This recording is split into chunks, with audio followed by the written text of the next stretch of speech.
Line আরো সোজা করো, আরামে দাঁড়াও। সবাই আমার সাথে এখন শপথ বাক্য পাঠ করো। আমি শপথ করিতেছি যে মানুষের সেবায় সর্বদা নিজেকে নিয়োজিত রাখিব, দেশের প্রতি অনুগত থাকিব,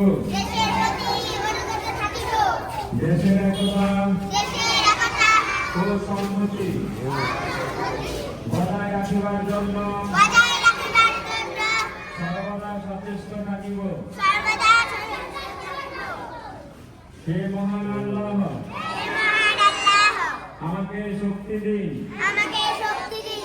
আমি যেন বাংলাদেশের সেবা করিতে পারি